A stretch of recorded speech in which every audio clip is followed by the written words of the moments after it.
Siamo qua con Krupi che ci parla di questa giornata del 7 marzo 1947.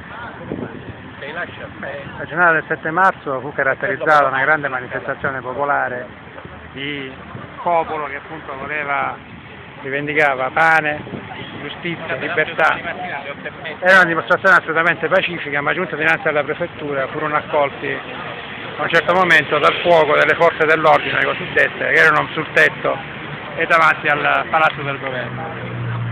Diciamo, il senso di questa cosa è sempre lo stesso: le persone in Italia, in Sicilia, nel mondo lottano, e a volte anche a costo della vita, per difendere i propri diritti, la propria libertà, i bisogni vitali ma anche i bisogni di una maggiore democrazia. E questa è una lezione che resta sempre, cioè senza sacrificio, senza combattere per le proprie idee non è possibile far progredire la società, e penso che questa è una grande testimonianza. Noi apposta ogni anno facciamo questa commemorazione, non è un vuoto ricordare il passato, ma è il riproporsi di raccogliere il testimone di questa battaglia e portarla avanti fino in fondo. Certo, anche stampare anche un foglio di carta, un volantino è sempre una cosa importante, perché i giovani di oggi nel giro di pochi anni dimenticano tutto. Qui parliamo di una cosa di 60 anni fa, quindi è una cosa gravissima. Infatti, diciamo che altri anni noi abbiamo fatto anche un'opera maggiore di informazione, talvolta cerchiamo di sensibilizzare, di raccordare, far capire alle persone come il tempo poi è sicuramente cambiato, ma fino a un certo punto. Anche oggi in Italia sono messi gravemente sotto attacco i diritti dei lavoratori, la democrazia, la Costituzione che è nata da quelle lotte, perché troppo spesso quando si parla di Costituzione oggi sembra quasi farsi riferimento a un pezzo di carta. Non è così. La Costituzione fu scritta col sangue delle persone che si batterono per la libertà e la democrazia, che erano lavoratori, erano militanti sindacali, erano comunisti, socialisti, democratici, liberali, mentre oggi una certa televisione, una certa stampa tende a riabilitare i giovani di Salò, a riabilitare i fascisti e quasi a condannare i comunisti.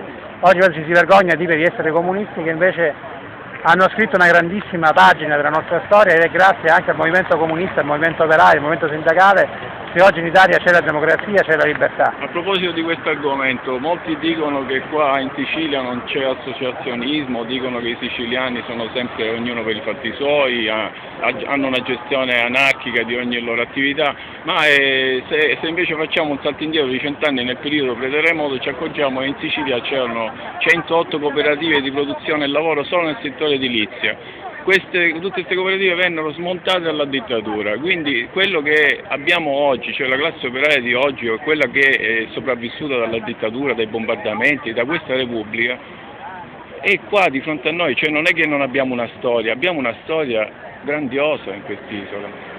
Sì, il discorso è che dopo la guerra probabilmente la struttura sociale dell'isola è stata drogata dal ruolo subalterno entro cui è stata confinata nello Stato nazionale e dal flusso immenso di denaro pubblico che è arrivato in quest'isola, che in parte ha effettivamente legato anche benefici, ha alzato i tenori di vita, però ha alzato i redditi senza creare una struttura sociale autonoma, struttura produttiva autonoma capace di sostenere quel livello di reddito.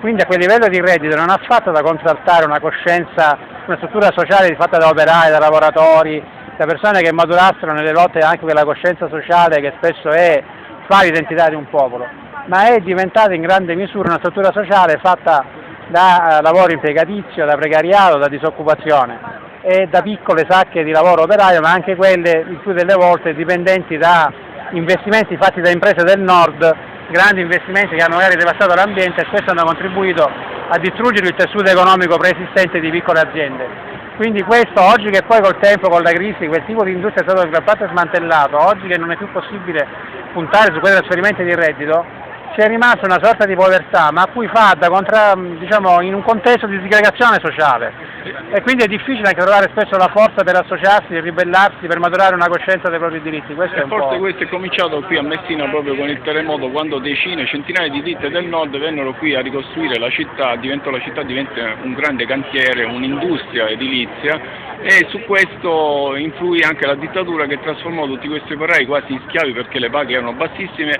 e Francesco Losardo denunciò tutte queste cose in Parlamento apertamente contro Mussolini e per questo motivo venne perseguitato e insomma gli fecero passare i guai.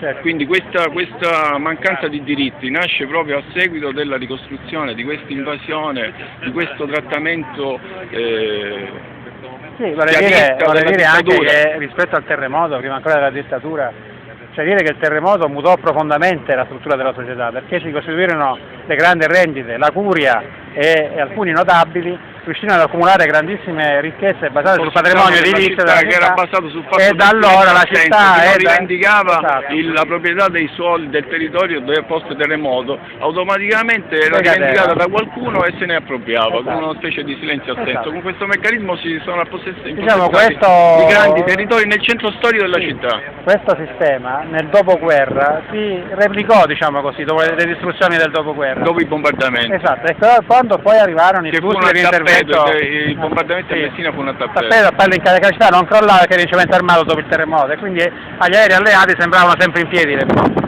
Diciamo che quello che successe dopo fu che in tutto il meridione, ma in Messina ebbe un impatto particolare appunto perché già c'era il tessuto determinato dal terremoto. Cosa successe? Che in qualche modo fu un processo di urbanizzazione molto spinta. Nelle campagne si era creata una sovrappopolazione, una disoccupazione e gli investimenti fatti qua tendevano appunto a creare dei centri terziari, dei centri industriali e quindi molte persone vennero dalla campagna e la città crebbe nell'edilizia sostanzialmente, che divenne l'asse portante dell'economia meridionale.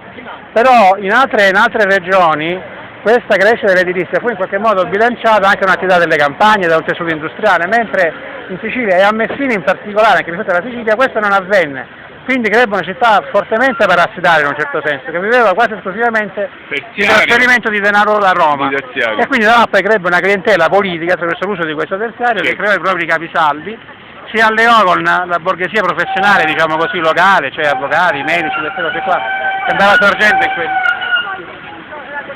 quel periodo. E questa è una struttura sociale, una struttura di potere che regge fino ai giorni nostri, diciamo. Infatti questa prefettura fu costruita dalla dittatura proprio addirittura per controllare tutte le altre prefetture siciliane che a quel tempo, fra virgolette, erano invase dalla mafia, come diceva la dittatura. Va bene. Grazie Grazie a te. Grazie, ciao. Ciao.